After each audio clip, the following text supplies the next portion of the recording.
Imagine this. You walk into a bank. You ask for a loan. 10 minutes later, the bank says yes. No vault is opened. No truck delivers cash. No one checks if someone else deposited that money this morning. The money simply appears. Not printed, not transferred, created with a few keystrokes. That sounds illegal or fake or like a conspiracy theory, but it's not. It's how the modern financial system actually works. And once you understand this, you'll never look at money, banks, or debt the same way again. Right now matters because we're living through the largest money experiment in history. Trillions created, interest rates rising, debts exploding, and most people still think banks just lend out savings. They don't. Let's slow this down and strip away the mythology.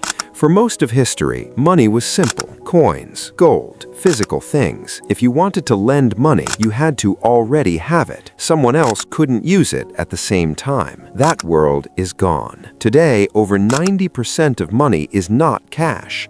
It's numbers in bank accounts, and banks are the main reason those numbers exist. Here's the part almost nobody explains clearly. When a bank gives you a loan, it does not give you existing money. It creates new money out of nothing. Here's how it actually happens. You apply for a loan, say $100,000. The bank doesn't go searching through customer deposits to find that money. Instead, it opens its computer system. On one line, it writes, "Loan to you, $100,000. That's an asset for the bank. On another line, it writes, "Deposit in your account, $100,000. That's a liability for the bank. 2 entries, balanced books, and just like that, new money exists in your account. No one else's balance goes down. No pile of savings gets smaller. The money supply just increased. This isn't a loophole. It's the core design. Banks are legally allowed to do this because your loan is a promise to repay.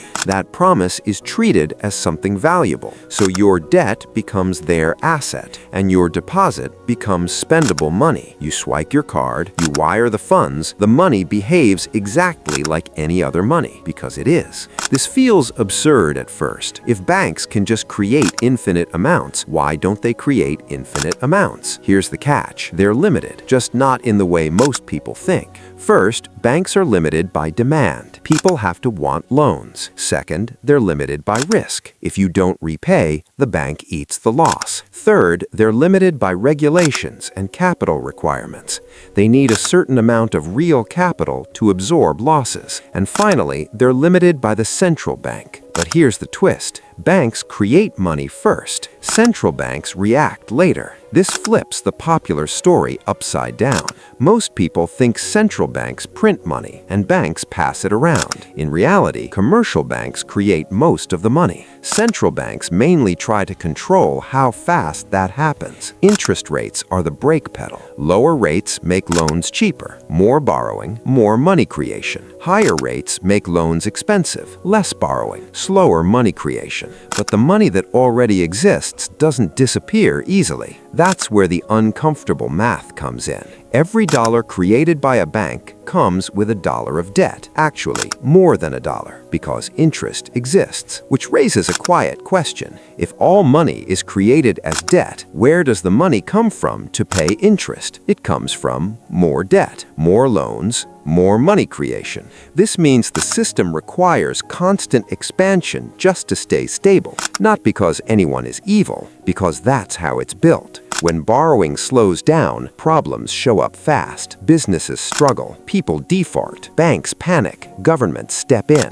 We call these moments crises, but they're not accidents, they're pressure points. Now here's where the irony gets sharp. People are told to be financially responsible. Pay down debt, save more, spend less. Individually, that's smart. Collectively, if everyone does it at the same time, the economy contracts. Less borrowing means less money. Less money means less income. Less income means more defaults. The system rewards borrowing and punishes restraint during downturns, quietly, systematically. This is why banks are so powerful. They don't just move money, they decide where new money enters the economy. Loans for housing, loans for speculation, loans for asset purchases. Money flows first to those who can access credit. That's usually not wage workers. It's asset owners, corporations, institutions. By the time the effects reach everyday prices, the money has already done its work.